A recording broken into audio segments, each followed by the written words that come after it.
श्री स्वामी समर्थ. स्वागत आहे तुमचं माझ्या शिवस्वामी या भक्ती चॅनलवर. तर आज मी तुम्हाला जीवितीची कहाणी सांगणार आहे.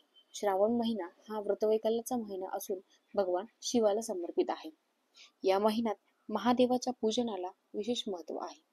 श्रावण महिन्यातील प्रत्येक दिवशी विविध सण आणि व्रतवैकल्य केले जातात. श्रावण महिना सुरू होताच देवघराजवळ जीवितीचा फोटो किंवा कागद चिटकवला जातो. श्रावण महिन्यात प्रत्येक दिवसाला वेगवेगळे महत्त्व आहे.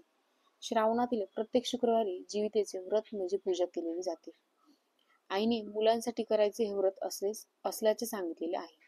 अगदी श्रावण महिन्यामध्ये जेवढे पण शुक्रवार येतात तर तेवढ्या शुक्रवारी जीविताची पूजा ही आवर्जून केली जाते. जीविताची पूजा मुलांच्या रक्षणार्थ केली जाते. जीवितीच्या पूजेसह कुलदेवी आणि लक्ष्मी मातेची पूजा केली जाते. जीविताची पूजा करताना जरी जीवंतिके देवी बालयुक्ती प्रमोदिनी रक्षा व्रते महाशक्ती पूर्ण कामे नमोस्तुते पूर्ण कामे नमोस्तुते हा मंत्र म्हटला जातो. जीवितीच्या पूजेसाठी दुर्वा, फुले, आघाड्याची पाने, धूप, दीप, नैवेद्य इत्यादी अर्पण करावे. जीवितीची पूजा झाल्यावर लहान मुलांना पाटावर बसून त्यांचे औक्षण करावे. जीविताच्या पूजेमुळे घरात आरोग्य, धनसुख लागते असे देखील म्हटले जाते. आता आपण जो जीविताचा कागद लावत असतो तर त्या कागदाचा देखील एक अर्थ आहे. तर जीवितीच्या कागदात प्रथम विष्णूंचा चौथा अवतार असलेले नरसिंह आपल्या बाळभक्त प्रल्हादासाठी प्रकट झाले. ही कथा आपल्याला सर्वांनाच माहित आहे. बाळ प्रल्हादाचे हिरण्यकश्यप पासून म्हणजेच दैत्यांपासून संरक्षण करणे याचा मुख्य आणि मूळ उद्देशाने भगवंताने हा अवतार धारण केला. बालकांचा रक्षक आणि बालभक्तांसाठी अवतार धारण केलेली देवता म्हणून भगवान नरसिंह व नरसिंह देवतेचे पूजन केले जाते. उंचावरून पडणे, अन्नातून कधी विष बाधा होणे, आगीपासून होणारी हानी यासारख्या संकटांपासून नरसिंह देवता घरातील बाळाचा बचाव करतात अशी देखील मान्यता आहे. त्यानंतर कालिया मर्दन करणारा बाळकृष्ण जीविताच्या कागदावर आहे. यानंतर कालिया मर्दन करणारा बाळकृष्ण येतो. यातील नाग आणि गोपाळ कृष्ण दोन्ही श्रावणातील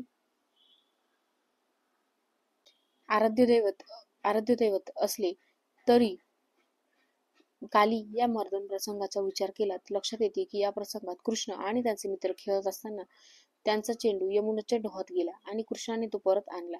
खेळणाऱ्या बागडणाऱ्या मुलावर आलेला वाईट प्रसंग कृष्णाने दूर केला. तसेच कालियाला न मारता त्यालाही अभय देऊन दूर जाण्याचा आदेश दिला. सरपटणाऱ्या प्राणांपासून वाचवणारा, त्याचबरोबर त्यांना अभय देणारा, खेळत बागडत असताना बालकांवर आलेल्या वाईट प्रसंगातून वाचवणारा कृष्ण येथे कालियाना मर्दन स्वरूपात पूजलं जात घरात आणि घराबाहेर बाळांवर येणाऱ्या संकटांपासून या दोन्ही देवता बालकांचे संरक्षण करतात. म्हणून जीविती प्रतिमे त्यांचे वरचे स्थान आहे अशी मान्यता आहे. त्यानंतर 3 नंबरच्या फोटोमध्ये येते तर ती म्हणजे जरा जीवितिका आणि जीवितिकेचा अर्थ होतो की दीर्घायू प्रदान करणारा जीवितिका पूजनामुळे घरात आरोग्य, धन, सुख लाभते असे म्हटले जाते. जीवितीच्या कागद सर्वात शेवटी येतात. ते बुध आणि बृहस्पती. बुध हत्तीवर बसलेला असून त्याच्या हाती अंकुश आहे, तर बृहस्पती वाघांवर असलेला आणि हातात चाबूक घेतलेला दाखवतात. बुधाच्या प्रभावाने व्यक्तीला अलौकिक बुद्धिमत्ता, आकर्षक व्यक्तिमत्व असे गुण प्राप्त होतात. बृहस्पतीच्या प्रभावाने शैक्षणिक प्रगती, आध्यात्मिक उन्नती, विवेक बुद्धी जागृत होते. बुधाचे वाहन हत्ती हे उन्मत्तेचे प्रतीक आहे.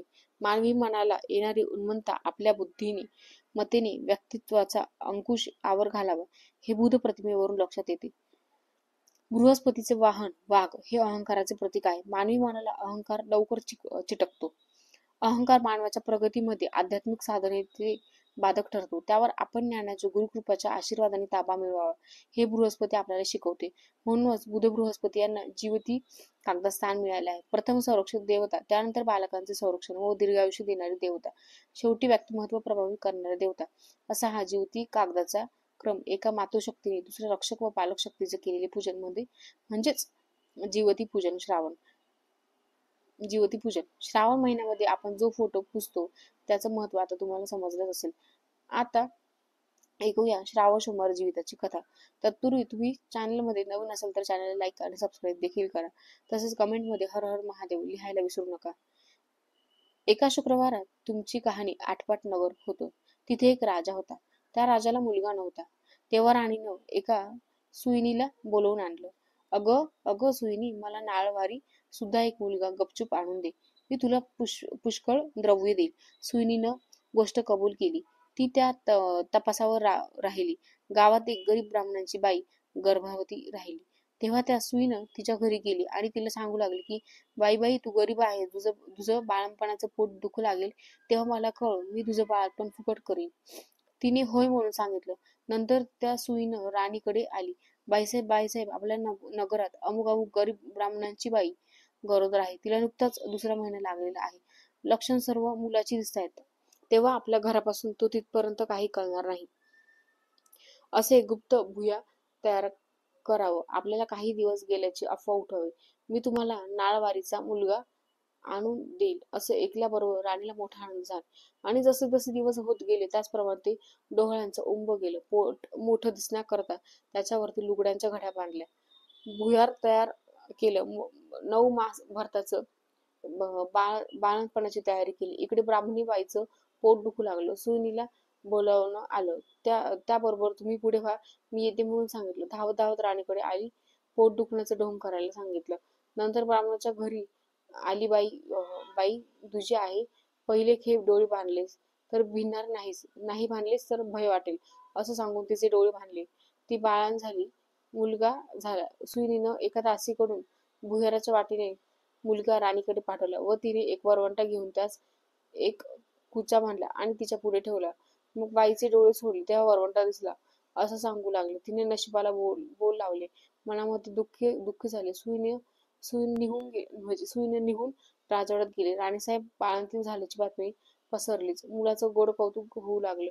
इकडे ब्राह्मणबाईने नेम धरला. श्रावण मासी दर शुक्रवारी जीविताची पूजा करावी आणि नमस्कार करून म्हणावं, जय जीवती आई माझे, जय जीवती आई माते, जिथं माझं बाळ असेल तिथे खुशाल असो म्हणून तिने तांदूळ उडवावे.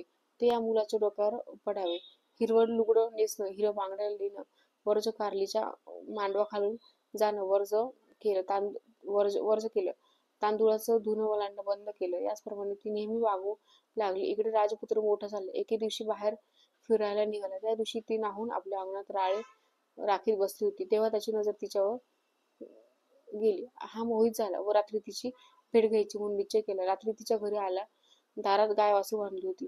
चालता चालता राजाचा पाय वासराच्या शिपटावर पडला. वासराला वाचा फुटली.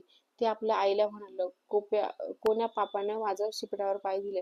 तेव्हा ती म्हणाली, तो जो आपल्या आईकडं जाण्यास भीत नाही तो तुझ्या शिपटावर पाय द्यायला भेल का? हे ऐकून राजा मागे परतला आणि घरी येऊन आपल्या आईपासून काशीत जाण्याची परवानगी घेतली. काशीत जाऊ लागला. जाता जाता एका ब्राह्मणाच्या इथे उतरला. त्या ब्राह्मणाला पुष्कळ मुलं होत होती, पण ती 5वी-6वीच्या दिवशी जात असत. राजा आला त्या दिवशी चमत्कार झाला. 5वीचा दिवस होता. राजा दारात निजला होता. 6वी रात्री आली आणि म्हणू लागली, कोण ग मेलं वाटेत पसरलं आहे? जीविती उत्तर करते, अगं माझं ते नवसाचं बाळ निजलं आहे. मी काही त्याला ओलांडू देणार नाही. मुलगा आज जाणार. म्हणून त्या मुलाचे आईबाप चिंता करीत बसले होते. त्यांनी हा संवाद ऐकला. इतक्यात उत्तर रात्र झाल्याबरोबर ब्राह्मणाने येऊन राजाचे पाय धरले. तुमच्यामुळे आमचा मुलगा जगला. आजचे दिवस मुक्काम करा अशी विनंती. राजानं ती मान्य केली. त्याही रात्री याप्रमाणे प्रकार झाला. दुसऱ्या दिवशी राजा चालत गेला. इकडे यांचा मुलगा वाढत झाला. पुढे काशीत गेल्यावर यात्रा केली. गयावर्जनाची वेळ आली.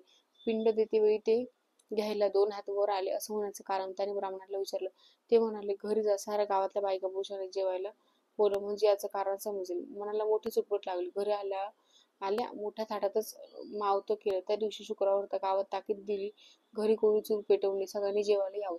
ब्राह्मणीला मोठं संकट पडलं. राजाला निरोप धाडला. मला जीवितीचं व्रत आहे. माझे नेम पुष्कळ आहेत. ते पाळले तर जेवायला येईल. राजानं कबूल केलं. तिथं तांदळाचं धुणं होतं. ते काढून तिथंच सारून त्यावर ती आली. हिरव्या बांगड्या भरल्या नाहीत. कारल्याच्या मांडवा खालून गेली नाहीत. दरवेळी जिथं बाळ असेल तिथं खुशाल असो असो असे म्हणे. पुढे पान वाढले. मोठा थाट जमला. राजाने तूप वाढायला घेतलं. वाढता वाढता ही ज्या पंक्तीत बसली होती तिथं आला. तूप वाढू लागले. ईश्वरी चमत्कार झाला. बाईला प्रेम सुटून पाहणा फुटला. तिच्या स्थानातून दुधाच्या धारा फुटल्या. त्याच्याच तोंडात उडाल्या. तो हातची तपेली ठेवून रुसून दिसला. काही केल्या उठेना. तेव्हा आई गेली. त्याची समजूत करू लागली. तो म्हणाला, असं होण्याचं कारण काय? तिने सांगितलं, ती तुझी खरी आई आहे. मी तुझी मानलेली आई आहे. असं सांगून सर्व हकीकत सांगली. नंतर भोजनाचा समारंभ झाला. पुढे त्यांनी आपल्या आईबापांना राजवाड्यात जवळच मोठा वाडा बांधून दिला आणि तो तिथे देखील जाऊ लागला. तर अशी होती जीवितीची कहाणी. जर अशी जीविती तिला प्रसन्न झाली तर तशी तुम्ही आम्हाला होवी. उत्तराची कहाणी पाचा उत्तरीचा फळ संपूर्ण हो तुम्हाला. जर